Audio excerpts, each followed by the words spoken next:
It seemed as if we didn't have enough time during the meetup Yeah, organized by Richard de la Rosa on yeah, what we are learning from the crisis and what are we taking back into our office life if it yeah. might happen. Mm, And it all started when I mentioned that I have the impression that with a remote world, mm, remote work, it kind of impacts our immediate instinctive response to conflict. Whereas usually we have either the fight, flight, or freeze mode. Now it seems even more easy to go into the flight or the freeze because we can blame the computer connection, turn off the screen, and just pretend as if nothing happens when we get exposed to remote anger or psychological stress. mm. And yeah, Well, yeah, you are right. I hadn't thought about it, but it's true that it's much easier to take to either flight, freeze. I don't know, but flight at least. No, just disconnect your screen, mute yourself, and just go for a coffee, and nobody notices. No, yeah. The thing is that I have some problems. mm, Using the model of fight, flight, freeze. And I have had it for several years, no? And it is because, as I understand it, most of the research that is about this is on the biological responses or reflex responses to threat, mm-hmm. no? But it's not. If it's a biological response to threat, then it means that we can't work on it. We can only work on our perception of the threat, not on the biological response. So that's... Isn't it about awareness?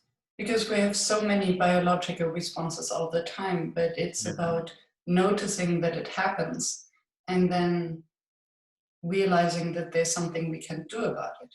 So if I feel threatened and I can feel it in my body sensations because my heartbeat goes up and I start sweating, then I have this instant moment to decide, do I actually fight? Do I go into the confrontation, or do I turn my computer or my video off?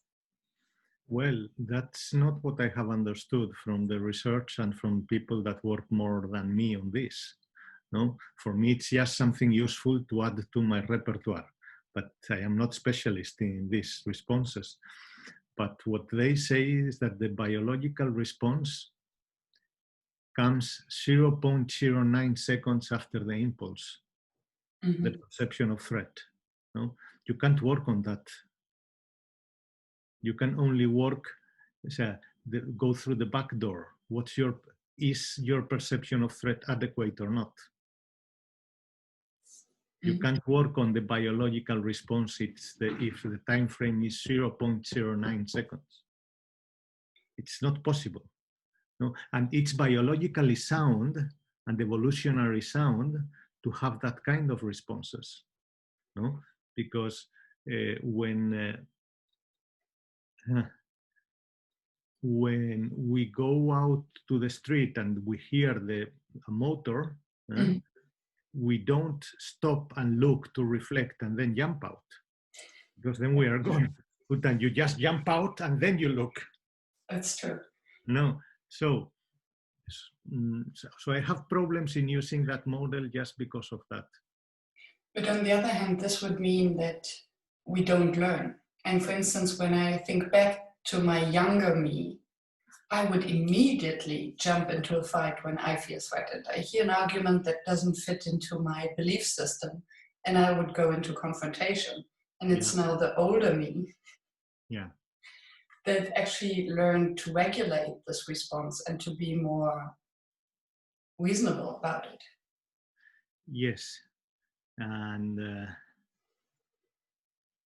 that's why I find it useful to add to the concept of primary responses between fight, flight, freeze, primary biological responses, to add a second level that I call nothing scientifical. It's just useful, no? Secondary responses. Mm-hmm. And the secondary responses are based on what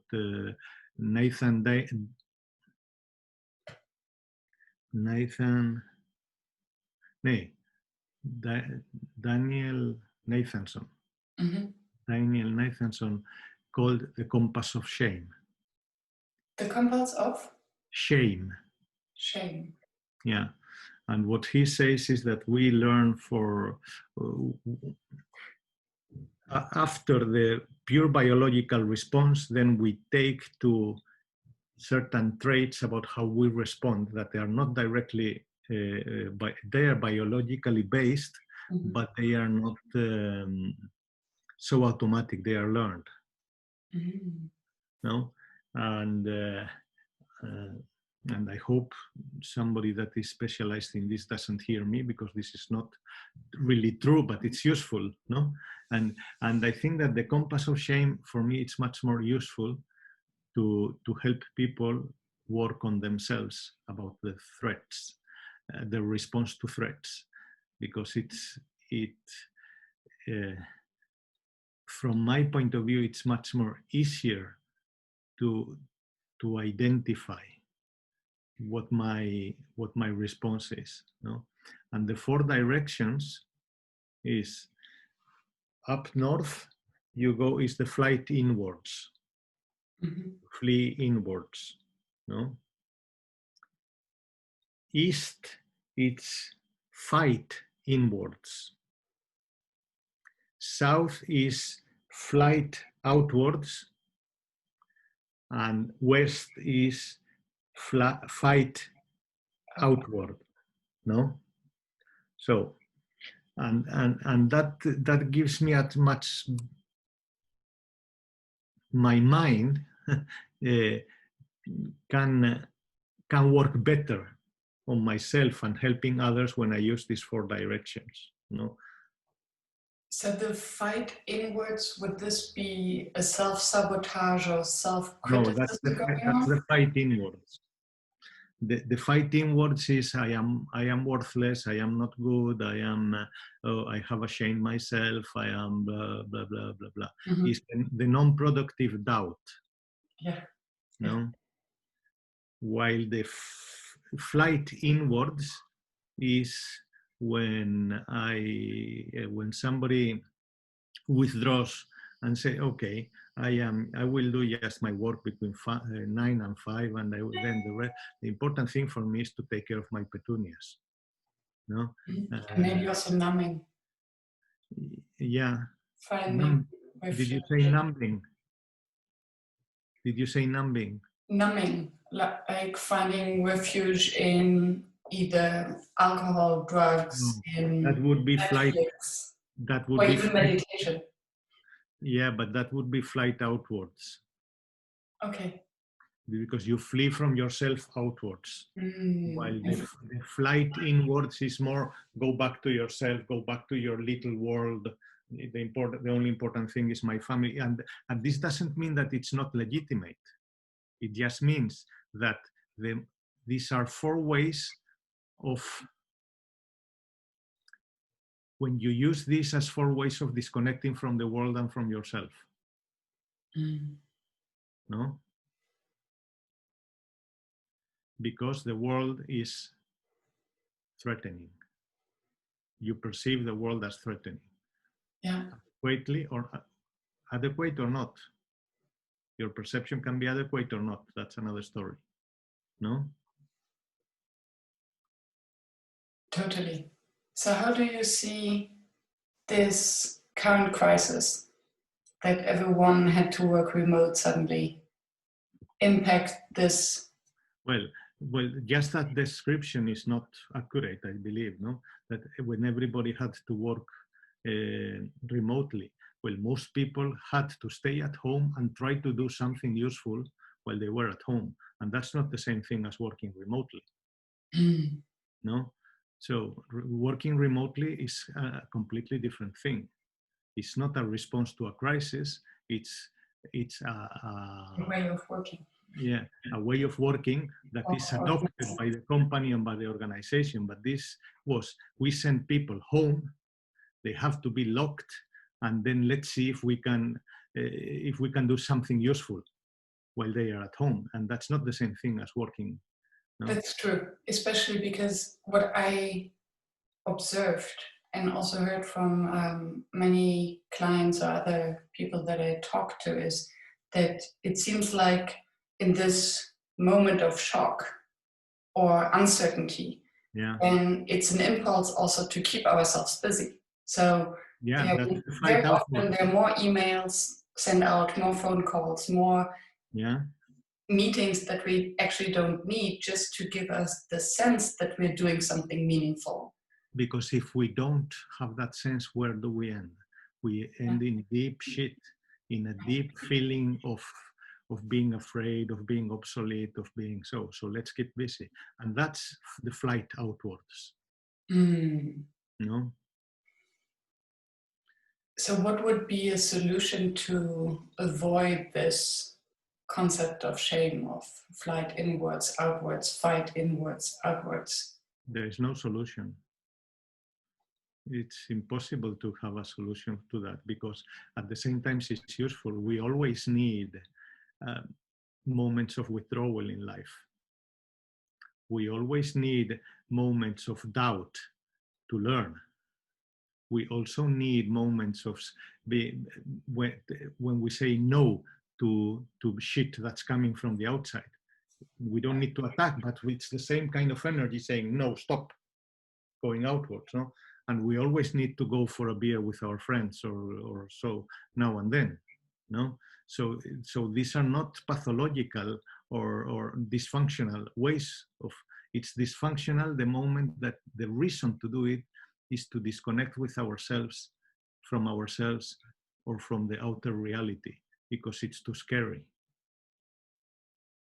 Then it's dysfunctional. Or maybe not, because maybe the threat is real. And by reacting to the threat, also we force the inner and the outer world to do something with this threat, to explore it and to see what useful can come out of that. Because, for instance, when I realize that everything is going more busy around me, there are more emails, there's overwhelm in maybe unnecessary work, then this is the moment where I can realize that maybe the processes haven't been decided or defined, maybe it's not clear who's doing what, maybe the roles are not clearly specified. So it's also a moment for learning, isn't it? Yeah. Well, that's a way of looking at it, no? Sometimes the work is to define those roles and to find the purpose, and that doesn't mean that it's unnecessary. No, it just means that it's not right for me. This is not what I am where I am going to put my time and energy and knowledge and experience. No, so in the end,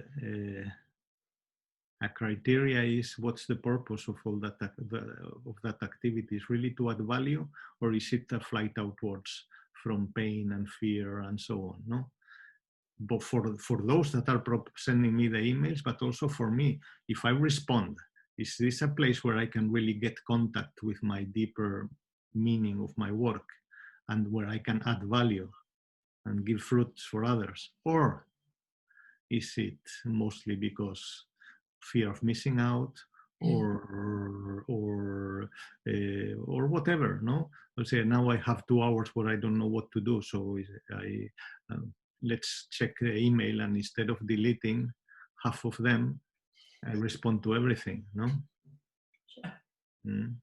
Well, yeah, that's. So what is the opportunity for sustainable change, organizational change that you see in the current moment? You mean motivated by the corona? Yeah, You go first. I go first. Yeah. Well, If you answer your own question, because I don't want this to become an interview of me. I would like to have it more like a dialogue. we scheduled this as a conversation, that's true. I can go first. So I do, as I mentioned in the beginning, I really see the opportunity that so-called toxic cultures will die out, because assuming that fight is more difficult when people are not in the same room together, not breathing the same air, then we mode anger will just disappear in the nirvana, because nobody's replying to it. So you do need to find different means of communication, and you need to change your tone, because otherwise you lose your people. So if you have these managers who were used to scream at their employees, and in the office environment they then reacted, this will no longer happen. So this is one opportunity I definitely see from the corona crisis and the related working from home reality. Yeah, well, here you see what we have seen before, the difference between you and me, you being an optimist and me being a pessimist. Let's call it realist. No, but I am not as optimistic as you are. No, I think that the people's aggressions will come out in another ways, but they won't disappear, because it requires a certain level of maturity, not only a tool like muting yourself and closing a video. No, and there will be, well, I suppose that many will begin to vent their anger out in anonymous fashion, get some fake accounts and begin to pester their companies, or to pester the cyberbullying in companies will probably increase. And this is actually my point. Can these kind of organizations really survive in a world where it's so easy to disconnect? But to disconnect without doing anything about the inner state that makes you angry, it doesn't help. You just move the pernicious effects of the anger, you move it to another arena. You move, if you bottle it inside, then you move it to your inside, no? Or you move it to or to the net, no? I don't think that it's so different from, for example, the hooligans, the football hooligans, no? They are angry at the misery of their lives, the meaninglessness of their works, and so on, and then they go out every Sunday and they just beat the shit out of each other, so that they can go and work again on Monday. So I am not so optimistic as you do. Some way, so the anger and the frustration will find its ways. And I don't think that it will be much more constructive than earlier. No? And I do agree with that. It's just, when I think in terms of survival of the fittest in an organizational sphere, then remote work relies much more on collaboration, relies much more on being very explicit of what it is actually, what is needed, what is said. Because otherwise, everyone will start working on something. There will be redundant work or no work and frustration, all this anger. And what's the difference from how it has that's the way it has been for decades in the organizations. Yes, but it's more difficult to protect yourself when you're really in the physical space. At least that's my assumption. And maybe I'm wrong. Well, you can protect yourself, no? Yeah, of course, but there has always been people that have protected themselves by going into their office and just doing what they are told, and more. There has always been people like that. And that's where micromanagement is born. So you have someone who needs to tell everyone what has to be done and is controlling everything. And my statement is that this is just impossible as soon as everyone is working in a different area and the only means of connection and communication is the internet and the screen. Well, Or the phone, which gets complicated as the team goes larger. So micromanagement in a remote work environment seems to me almost impossible. But they are trying. Right. They are trying very much. That's a question. Are they succeeding? And how long would the crisis need to take to make these toxicities in organizational culture die out? Because they just run out of people to scream at. And if nobody's doing the work. Yeah, well. Maybe I'm naive. You are much more optimist than I am. No. Human nature doesn't change just because we are speaking through a screen. Maybe not human nature, but the way how we adapt. And human beings are very adaptive to the circumstances and to the crisis we got in. And I think it might not be very substantial, but I think the ease with which we are now using online communication tools, it's not revolutionizing, but still there is a change that we feel to have more permission to reach out to each other, to have these conversations, to ignore geographic boundaries, time zone boundaries. And I think if we get used to this new way of work, eventually it will definitely change something. Yeah, something, but I am not sure that it will be to the better. So what is your bet on the future from an organizational change perspective? As I said, I am not optimistic. I don't see, well, what you are saying is true. For a small bubble in the whole of the planetary level, we are a small bubble of people that can enjoy this virtual communication like you and I are doing. No, so this will be true only for some people. No, for many other people, the only access they have to the internet is to spend the money they are earning in real space-time. No, it's only to buy or to play or to spend the money gaming or things like that. No, so most works are still not digitalized. True point. So there is a divide. There's a divide, there's a digital divide, there's an economic divide, but we had that before. And I wondered to what extent, if we just imagine as a thought experiment, this thing to be the new status quo. So we don't have offices and everyone works from home, at least for the knowledge workers. Then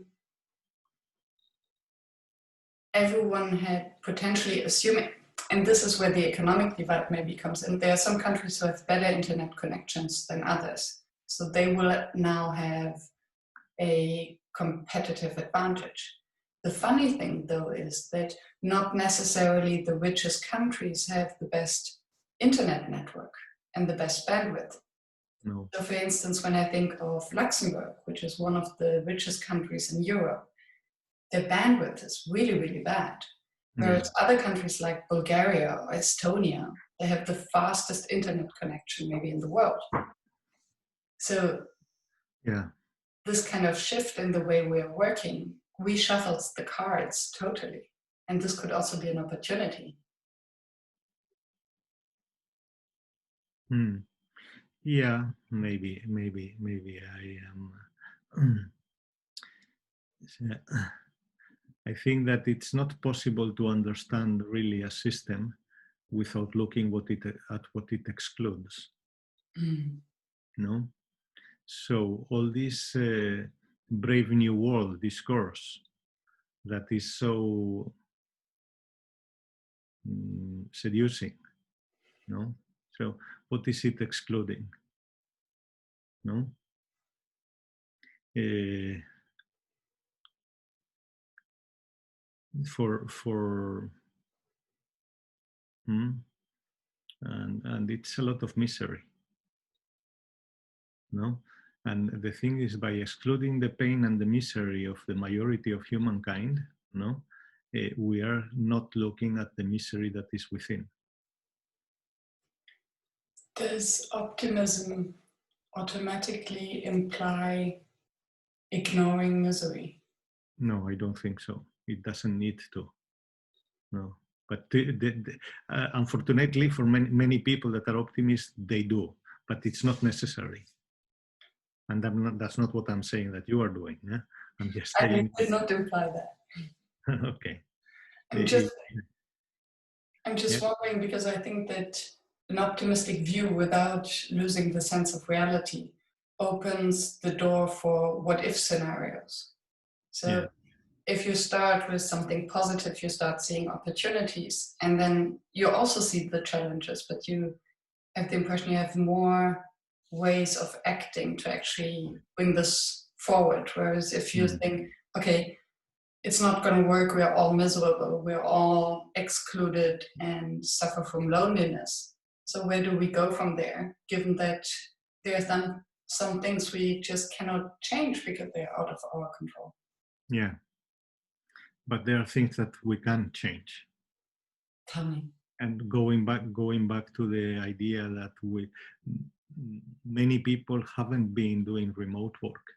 They have just trying to do something useful or keep in contact with their workplaces while being forced to stay isolated, confined.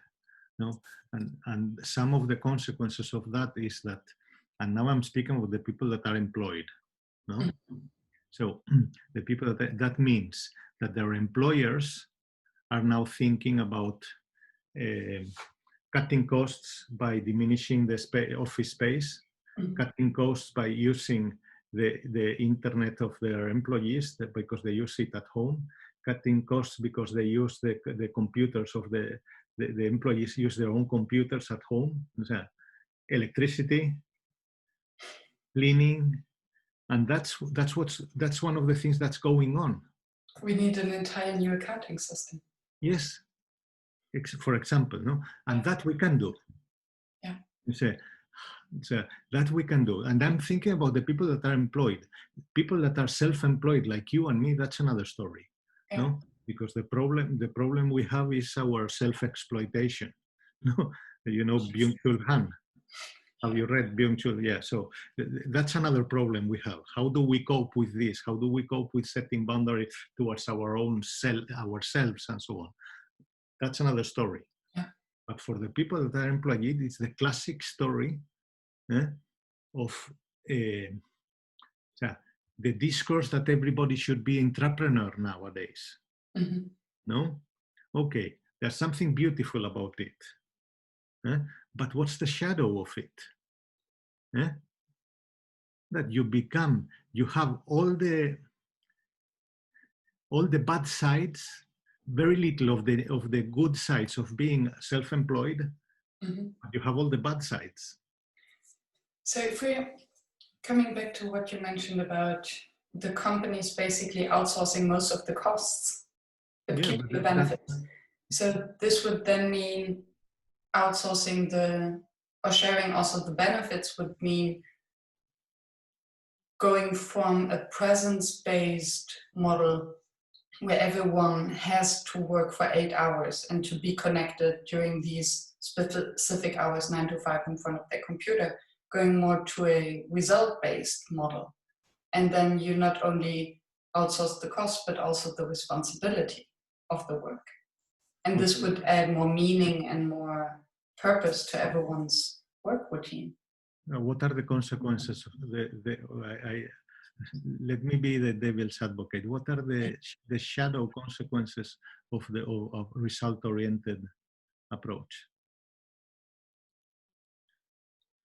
It's a heartless meritocracy. What is bad about that? Yeah? Well, what is bad about meritocracy? All the people that are handicapped, what do you do with them? Because if they were in a results-oriented environment, it's another story. What they need is something different. Are you talking about the handicapped within an organization or within society? Because I think these are two different things. The handicapped within an organization, they've been handicapped already, and maybe working from home makes it easier for them to actually do the work and to achieve the results because they're in their own environment where things are just convenient for them. In society, I agree that I wouldn't vote for a meritocratic system of how to organize society. So I'm a deep social democrat, I think. Yeah. Believing that we need to protect the weak and poor. But otherwise? Well, let's see, what's the consequence? Let's approach it from another way. Having a results-oriented approach, without changing that companies are still about shareholder value.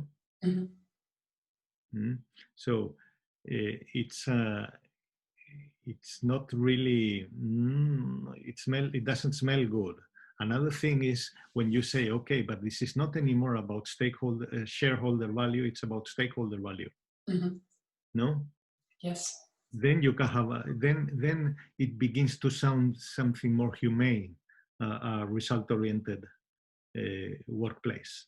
No? Which brings us back to the accounting system, where then, for example, human resources are an asset and not a cost. Yeah, and where does the profit go? No, or the benefit? Huh? I have been telling for 10, 11 years, I have been telling my clients, why don't you put in your yearly, report? Yeah, or your yearly report, how many people have been eating from what you have produced. Not only how many employees and the salary mass and so on, no, but how many people have been able to make a living because of you exist. Reminds me of the core of the Fordism, that everyone working for Ford shall be able to afford driving a Ford. Well, could be. Haven't thought about that connection, but that's a possible connection, no? So. Because then it's completely different if you say, well, we are results oriented, but the results are not for the profit of shareholders, but is for the benefit of stakeholders. And stakeholder is also the city, the municipality, and the environment, and the planet, and the employees, no? And this brings to my mind something else that was also, I think, revealed by the crisis, is how do we value different professions' contribution to society? And how do we value it from a social and moral point of view? And is this actually mirrored in the compensation? Looking at all the infrastructure to keep the cities clean, to deliver the mail, and not talking about nurses, not talking about school teachers who are putting in extra hours to make homeschooling possible. There's now a total disconnect in the remuneration system and actually the importance of their work for keeping the society working. Yeah. So this would also mean so I think a results-based remuneration system would then also have to rethink about the real value that everyone in a company is really contributing. Yeah, both the input, that is the contribution, the value that each one adds, but also the output, the profit and the benefit. So it's both and. Because if we don't work on these things and companies don't work on these things, remote work is just more of the same, but in another arena. Yes, and to come back to what you said earlier, that remote work, that most of the people that have been affected by the crisis and working from home are not doing remote work, but remote busyness. Yeah. If I may reshape your words. This doesn't mean that they are not adding value, no? Because I am sure that many services in municipalities, they wouldn't have been able to, for example, I have a good friend that is the HR manager in a big municipality in Spain. And she says, if we hadn't worked and done our thing from home, people wouldn't have gotten their salaries. Mm. See, so, but she's also saying that, but 60% of our work is just being to keep in touch, to not adding value, just trying to survive at home, no? In a crisis, but that's not remote work. That's another story. Yes, we are in a crisis and we are supporting each other to survive, and while we at the same time try to do something that keeps the organization alive. I struggle with the concept that this is not adding value. Maybe it's not adding profit, but it does add value. So for instance, if you're taking care of your people, so a good human resource system, no, it doesn't generate direct income, but indirectly it does, because happy cows give more milk, right? And the same is true for us. So if we're in a well-functioning, healthy organization, then people will do better work, be more engaged. So it does add value. The question is, how can you actually measure that, and how can you make it transparent so that a meritocratic system actually works and does not only look at the final numbers of sales? Well, I will try to be more clear, but also more clear within myself, because I notice that some things are very muddy within me. The thing is that what you do in a crisis situation to respond to the crisis is not the same thing as remote work. You are doing things to keep your, like in any crisis, you are in crisis mode, no? And in crisis mode, you are trying to do keep the organization working at the basic level of services and so on. Okay, that's one thing, but that's not remote work. No, we can't sell it as remote work, because how long will organizations and companies keep their employees working from home without giving them any compensation for all the extra costs? I have even heard the saying recently, yeah, but as they are not commuting, they are also saving a lot of money and time, and that's also something that that's an assumption. Yeah, but you see, but I have heard that from some managers. Yeah. I get your point. So I notice that I am not completely finished with my thinking about this, but one thing is clear: is that working from home, when you are forced to stay at home, is not the same as remote work. Absolutely. That's the only thing I have clear.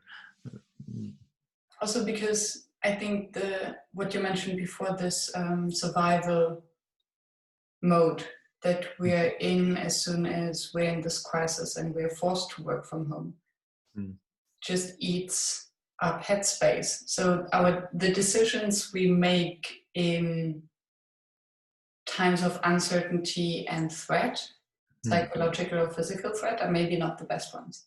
So the question is how much of the stress, once the situation has settled, and maybe some organizations will continue the working from home policy, then you take away the uncertainty, you take away the stress. What will change? I have no idea. I have no idea. And I think that anything I can say, it would be a speculation. I can only say what I see now, no? I had a conversation with a good friend about her process and my process during the crisis, no? And she was saying, well, I began going south in the flight outwards in hyperactivity and so on, and now I am having bouts of depression and bouts of self-doubt, or I am worthless, I am so on. And I said, I was the other way around. I felt that when everybody was calling, was sending me emails and invitations to participate in great activities and conferences and so on, and show myself, and I said, no, it's time to stop now, stop. I am not a first responder. I need to wait. I need to wait and see. And it was very, my self-doubts came from, am I really just avoiding something, or is it really that I need to, no? So, but I never had this feeling that she was speaking about of, is what I'm doing meaningful, no? But for her, it was that had gone outwards to hyperactivity. Her doubts came about, is what I'm doing meaningful? And for me, my doubts came, is it not time to do something meaningful? To go out, no?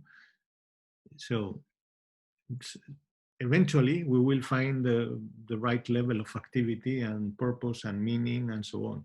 The people that were specialized in being all over the place and so on, will keep doing it. And the people that we prefer to say, well, wait and see, no, we will keep doing it.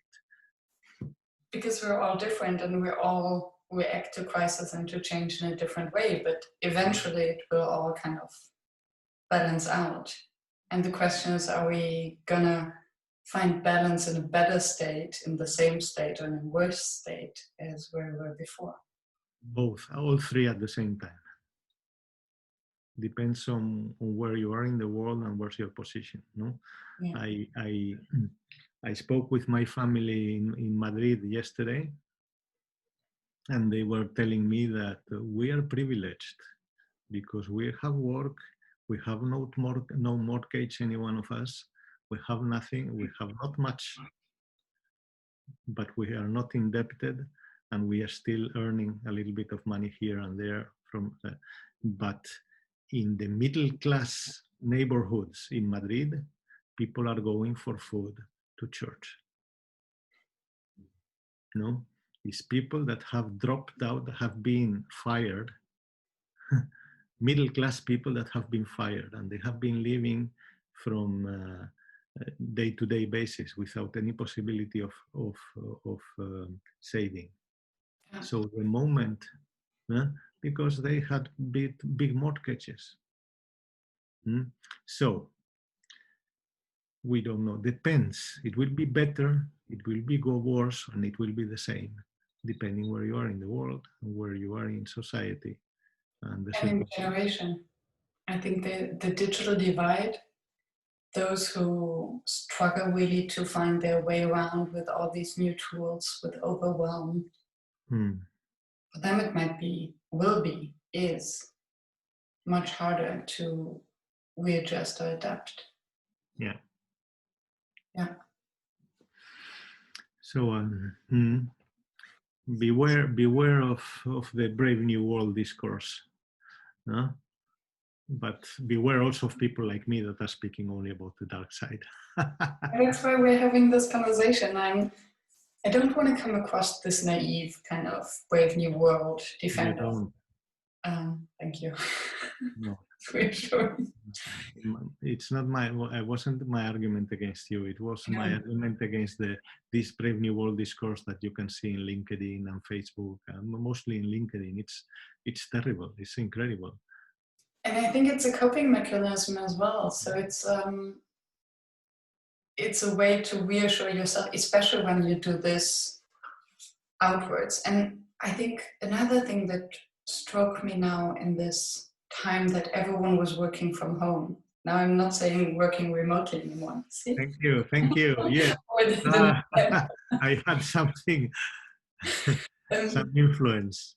So we already had this concept of a filter bubble, that we only hear what we want to hear, because depending on what we comment and what we send into the World Wide Web gets resonate. So we are sitting in this echo chamber. Whereas while we could still commute to work, we had these random encounters with people who have different opinions than us.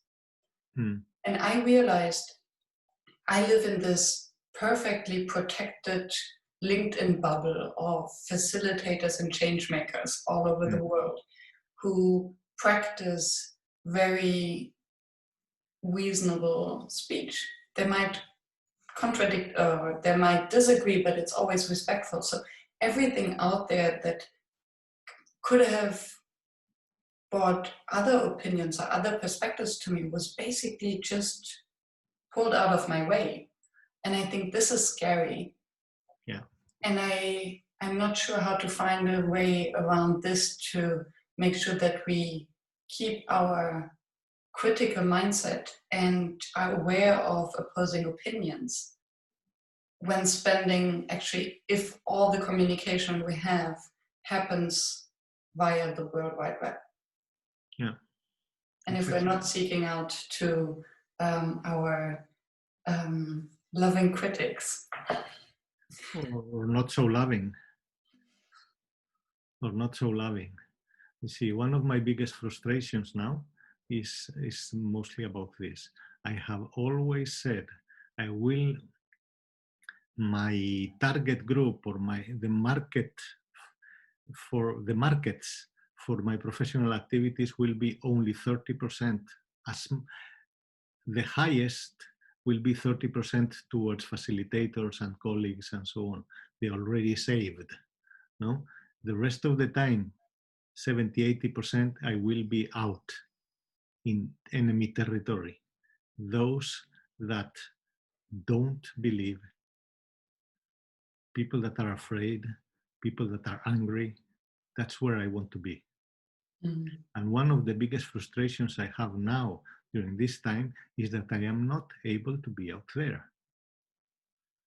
Because this pandemic has closed, if not closed, severed the contact with that world. For me, I don't find the channels to get back there. Yeah. No? Some people tell me, but you are working a lot. I say, I'm not working. And I'm not working because I'm not getting dirty. I am preaching for people that are already saved. No, maybe we have small discussions about the nature of facilitation or whatever, but that's not work for me. Work is when I get dirty.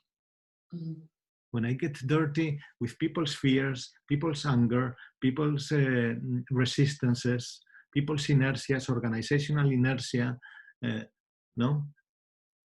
That's real work for me. What I'm doing now, this is not work. This is just, I'm just being with my friends. So how could you reach them? How could you find them then in the previous life? So I do get that now, instead of geographic boundaries, we have digital boundaries suddenly, defined by an algorithm that gives us what we want to hear. Yeah. And I wonder, so I do see this challenge, but I also wonder, how did you get in touch with them then beforehand? I have never understood it. Never. I never know, because if you know, I have no clue how I got from working in psychiatric hospitals with teams of nurses and psychiatrists and psychologists working in psychiatry to working with multinationals, I have no clue. I have never understood it because they came. I have no idea. And it's always been like that. So I have no clue what to do now. So. Really interesting to find out where these people hang out in the virtual world and what it takes to actually build that bridge. I hear from colleagues that are working in manufacturing companies and things like that, no? And for example, I hear auto parts company that they have decided that they will accelerate their robotization. The use of robots, no? That they had a 10-year plan to robotize all the plants and everything, and they say they are going to do it in 2 years. No, because they say we can't be dependent on people being able to come to work or not. No, so it's that's one of the things. No, I see. I don't know. I have. It sounds like a good project for you. Yes, of course, no, but it's I don't see the way of getting in contact or with the managers, no? With the people. So how can I have no idea just now. No? It will come if it's meant, or if not, well, I become a teacher, and then. But that's exactly what I have been avoiding my whole career. To become a teacher and a trainer. But maybe that's. But the interesting thing, how is it for you with work? Is it because you have another line of work than me. You have another market and another niche, so than what I have been trying to have and successfully trying to have my whole career. No, until now. Until the crisis hit, I was still in the exploration phase, but I was in a comfortable place that I had a few stable clients. So consulting clients. Clients for either project facilitation or these, I call them boutique workshops, to work with small teams and big corporates to help them think and find solutions for themselves. And now with the crisis, I had to totally pivot and think, okay, what is it actually that I'm doing? What is it what I'm good at? And what do I want to do in the future? Assuming that my previous clients canceled the projects. Same here. Lots of expected income lost. Yeah. And then thinking, okay, so where am I going from here? Yeah. And I basically realized that I've been building this community around the podcast, and which was my passion project, but I never thought about monetizing it. Yeah. And now I'm rather thinking, okay, how can I actually contribute with what I already have in order to nurture this community and to help facilitators to help each other to find new ways to learn from each other. So I also don't want to be in the place of a trainer or teacher. I've been there in my academic career, but I really came to the point where I'm like, I believe that everyone knows what's best for them anyway. They don't need me as a teacher. They don't need me to tell them what to do, but they need me to ask the right questions and help them find answers and be their sparring partner to challenge their ideas to get them further. You are good at that, yeah. Thank you. Yeah, so this is the direction which I want to go. But does it mean that the target for all these activities is mostly colleagues and and that's that's what I have been trying to avoid my whole life, to end up there, no? And now I see that I am probably ending up there, no? If I don't find the channels to back to the dirt, to the dirt. Real dirty world. Yes. And that's where they need you. That's where I think I can add most value, really. That's where I think I can add most value. No? And it's much more, how would I say? It's much more brilliant when I teach and I see some of my colleagues and so, wow, how wonderful, and so on. No, but it's not as much value as what I can see I can add when people go from meetings trying to work on productivity issues. Not speak about productivity, but really let's see how we can deliver on time. What we are doing, the boats or the whatever, and they're not interested about change. They're interested about getting things done. No? And they're getting things done if they get the change process right. Yes. Yeah. And I think it's not a question of value, it's just how close are you as a person, as a change agent, to the real change that you want to enhance. It's either you're training others who feel inspired by you, who will then go and do the change, and they will see the results. So this might be more satisfying maybe, or not. Or you're going there by yourself and then you have the immediate, instant gratification of your work. So I think both add value, just on different levels of the chain. Yeah.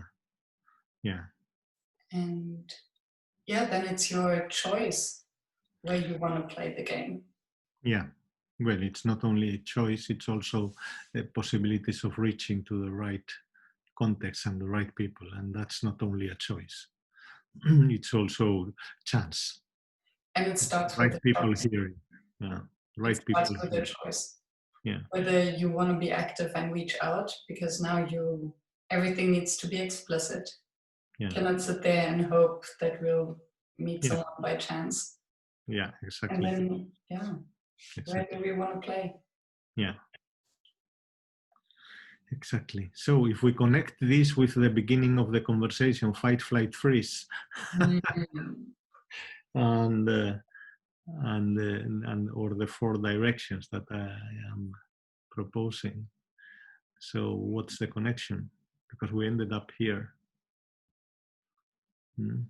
Well, I suppose that it is that we want to add value, and we know that when we go in either direction, then we are not adding value. Yes. And if we're just following this instant response, automatic response, we miss out to really reflect and to reach out to those who can add perspectives and help us think, to take reasonable actions instead of just fight or flight. Yeah. So thank you for broadening my horizon. As you do. Thank you for a wonderful conversation. It will brighten my day. Awesome. I'm going to much more boring chores and tasks. What a great way to start the week. Yeah. And good food for It is not work. It's tasks, but not work. Yeah, I try to now divide my time to really do work and think of the bigger projects and what is actually all the noise, all the doing that I can either delegate or just stop doing because it's giving me the impression of being busy. Yeah. But it's just, instant gratification of checking out something from the to-do list. Yeah. Yeah. inner work. Okay, so maybe we should do a to delete list. Yeah. Instead of moving from to do to delete, go the other way around. Everything goes to delete and only some things move from to delete to do. That's a nice thought experiment. Let's try that and see what comes out. Whether it's something we can write a book about or whether we put it on the delete list. Or have another conversation in 1 week. How did it go? Exactly. Okay. Wonderful. Thank you, Thank Myriam. you, Eugenio. See you and do whatever you want with this. Yes. I just throw it out there and see what happens. Okay. Maybe someone will listen until the end and feel inspired. Okay. Sounds like a good plan. Wonderful. Bye. Bye-bye.